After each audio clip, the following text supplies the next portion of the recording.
Bonjour à tous. Alors avec cette petite vidéo, je voulais parler des énergies en yoga.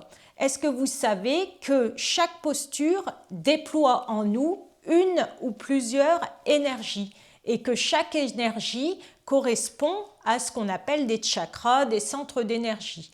Alors un chakra, c'est un ensemble d'énergie, puisqu'un chakra, c'est comme un micro-univers.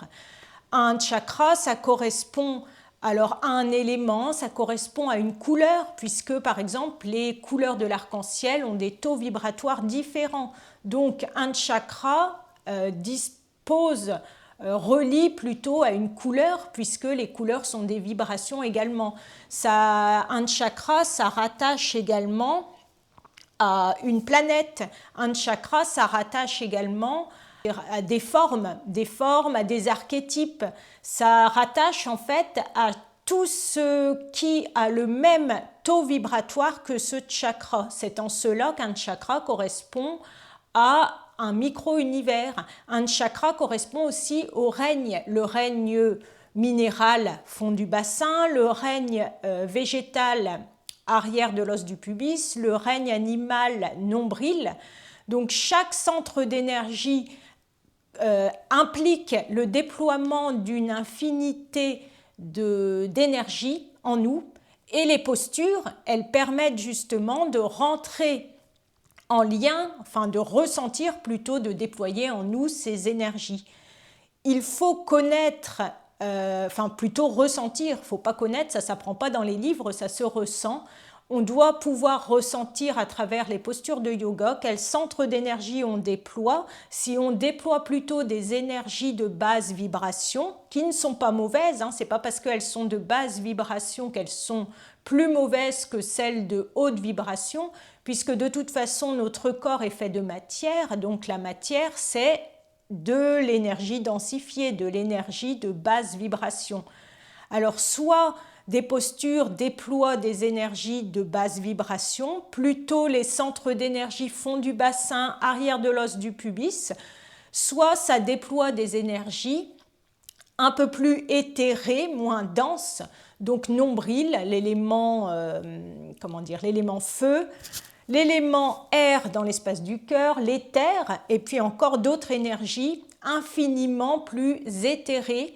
Par exemple, tout ce qui est à l'arrière de l'os frontal qui correspond à nos pensées. Nos pensées sont des énergies extrêmement éthérées par rapport à notre corps physique qui est dense.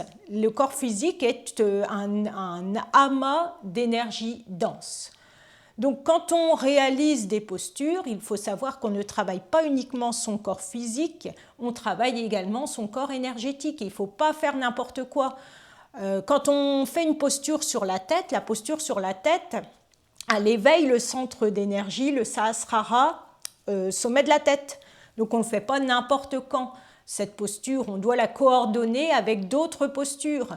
Quand on veut vraiment ancrer les personnes dans la matière, c'est-à-dire calmer le mental, on ne fait pas des respirations qui augmentent le temps d'inspiration. L'inspiration est dynamisante, c'est de l'énergie éthérée. On travaille des respirations qui travaillent l'expiration. L'expiration, c'est une énergie densifiante, ça nous tasse, ça nous ancre, ça nous ramène dans les centres d'énergie plus bas, de basse fréquence. Chaque centre d'énergie, c'est un micro-univers. En fait, en nous, on a l'univers, tout l'univers est énergie, et en nous, on a toutes les énergies de l'univers, tous les règnes, règne minéral, règne végétal, règne animal.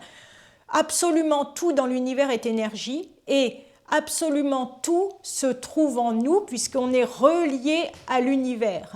Donc quand on déploie telle ou telle énergie, on se relie à telle ou telle énergie dans l'univers. Et pour ressentir les taux vibratoires, les énergies déployées en nous, il nous suffit de nous relier à notre souffle et de comprendre justement que le souffle est énergie, ressentir notre souffle nous permet de ressentir en nous notre taux vibratoire.